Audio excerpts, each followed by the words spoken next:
Alright, just a quick video to show off my latest project, what I've been working on here. This is a 1929 RCA, what is it? It's a RCA chassis, but out of a Westinghouse model 99A radio from 1929. So, I got this without a cabinet. And my goal was just to make it work. It was kind of junky and, you know, had no tubes in it and all that. So my goal was just to make it work, which I did. This is probably the second or third or fourth Superhet chassis that RCA made, because this is only a year after the Radiola 60. So this is pretty early Superhet. It uses the same tubes and probably some of the same circuits as the Radiola 60. You have two RF stages, mixer, two IF stages, a detector, oscillator, and the only tube that's different from the Radiola 60 is the audio output type 45 instead of a 27. That was just modernizing the tube lineup. It also has a shield here, which the Radiola 60 did not have a shield.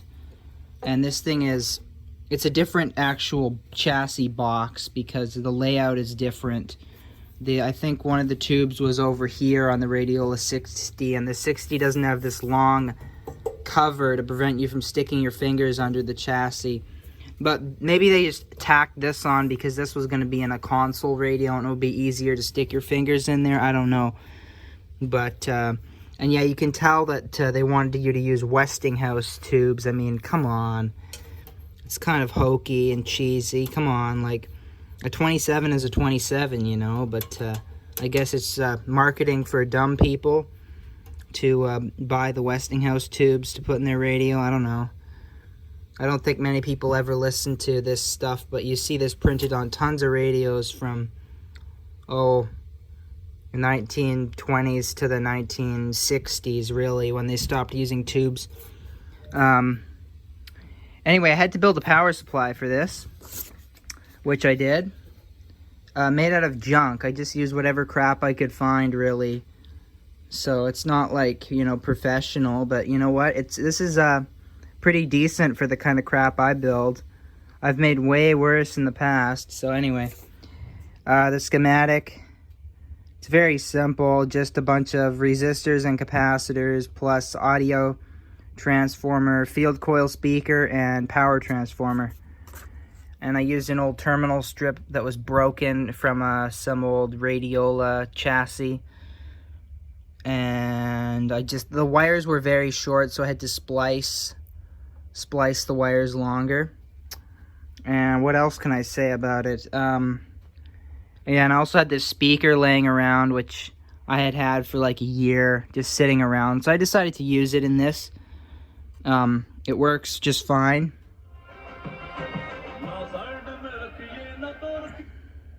Come alive with more and new displays and a self. You're leaving them alone. No, they're welcome. Dressed just like I was. I only replaced one capacitor in the actual tuner because, well, it's one of those big bricks full of the paper capacitors that don't usually go bad in these RCA radios. They go bad in the other radios from the early 30s. They get leaky, but the RCA ones just seem to hold up really well. Apparently, they use some kind of like fancy Japanese paper or something for the capacitors, but I'm not really sure. The only real problem I can see that's going to come up with this as I use it is this volume control. Some of the windings on the rheostat are loose, so they're probably pretty close to like breaking. So that's at the low end of the volume. So eventually the volume control might go open, but for now it works just fine. Number 5, John Wick 4, obviously. Found delays from after Pickers wrote to Shaughnessy. Years are coming out. One of the reasons why Young took the gamble. You could tell they wanted to be great.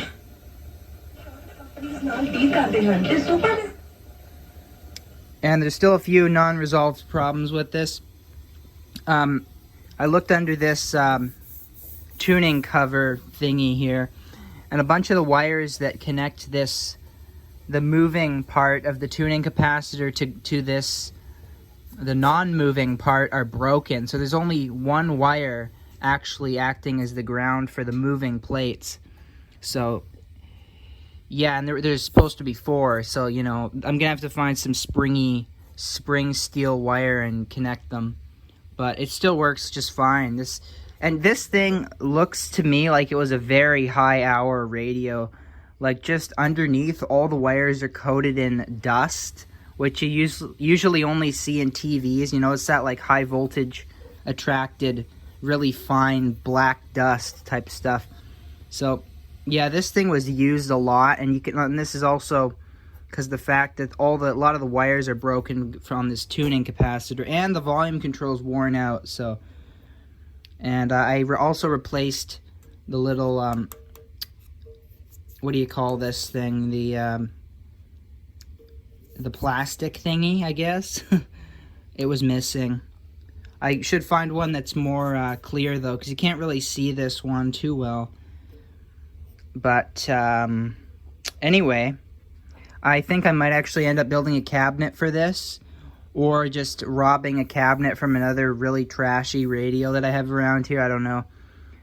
But I might end up building a case for this just because I kind of had fun with this and I like these early Superhet radios. I don't know. We'll see.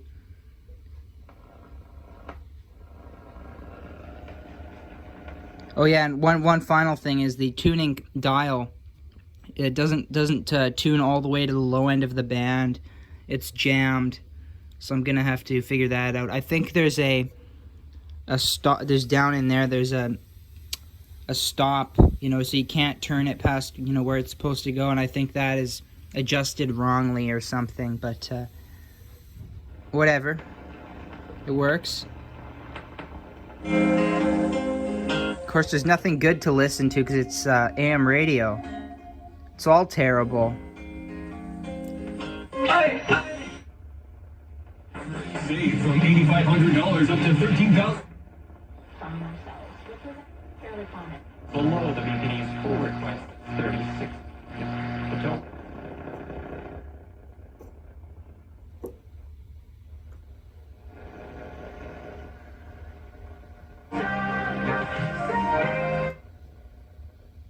Event in their decision.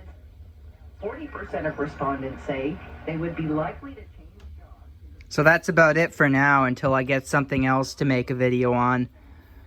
There'll probably be a part 2 when I get the cabinet made. I don't actually have any wood right now, so I'm going to need to go and find some crap somewhere.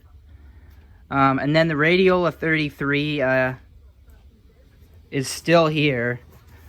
Still just as dead as ever. The power transformer. Yeah, not really sure what to do about this.